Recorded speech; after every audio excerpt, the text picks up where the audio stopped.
या बातम्यांचे प्रायोजक आहेत मेसर्स पुरुषोत्तम नारायण गाडगीळ, सराफ आणि जवेरी यांच्या शाखा महाराष्ट्रापासून कर्नाटक पर्यंत वेगळ्या वेगळ्या डिझाईन्स आणि आकर्षक डिस्काउंटसह मेसर्स पुरुषोत्तम नारायण गाडगीळ।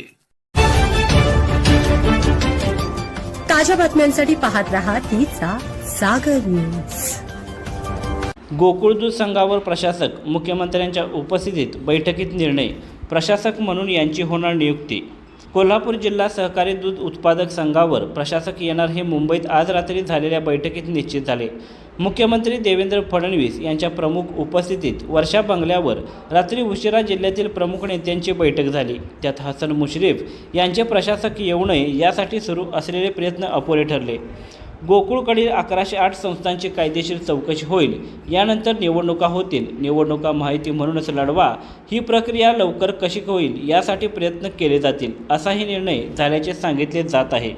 खासदार धनंजय महाडिक, उच्च व तंत्र शिक्षण मंत्री चंद्रकांत पाटील, पालकमंत्री प्रकाश आंबेडकर, वैद्यकीय शिक्षण मंत्री हसन मुश्रीफ, आमदार विनय कोरे, राजेश क्षीरसागर, राजेंद्र पाटील यड्रावकर, शिवाजी पाटील, चंद्रदीप नरके तसेच समित कदम, गोकुळचे नवीन अध्यक्ष नवीद मुश्रीफ, संचालिका शौमिका महाडिक यांच्यासह प्रमुख पदाधिकारी उपस्थित होते। बैठकीत प्रशासक नियुक्तीपेक्षा निवडणुका घेण्याची मागणी पुढे आली। याचवेळी कायदा बदलला असून आता प्रशासक निश्चित असल्याचे मुख्यमंत्री देवेंद्र फडणवीस यांनी स्पष्ट केल्याचे सांगण्यात आले। याचवेळी सध्याच्या संचालक मंडळाला प्रशासकीय मंडळ करता येईल। प्रत्येक पक्षातील एक व्यक्ती घेऊन प्रशासकीय मंडळ नियुक्त व्हावे अशीही चर्चा झाली। याचवेळी जिल्हा परिषदेच्या निवडणुकीत एकमेकांवर केलेल्या कुरघोड्याबाबतचाही मुद्दा बैठकीत पुढे आल्याचेही सांगण्यात आले। सुमारे अर्धा-पाऊण तासांच्या बैठकीत प्रत्येकाला बोलण्याची संधी मिळाली। अखेर मुख्यमंत्र्यांनी कायदेशीर बाबीतूनच पुढे जावे लागणार असल्याची भूमिका स्पष्ट केली। कायदा बदलला असल्यामुळे आता प्रशासकच नियुक्त केला जाईल, असेही त्यांनी स्पष्ट केल्याचे सांगितले। याचवेळी 1108 संस्थांची चौकशीही कायदेशीर पूर्ण केली जाईल। यानंतर निवडणुका होतील। या निवडणुका सर्वांनी एकत्र महायुती म्हणून लढाव्यात, महायुतीचा एकोपा कायम ठेवावा, ही सर्व प्रक्रिया लवकरात लवकर कशी करता येईल यासाठी प्रयत्न केले जातील, असेही त्यांनी स्पष्ट केल्याचे सांगण्यात आले।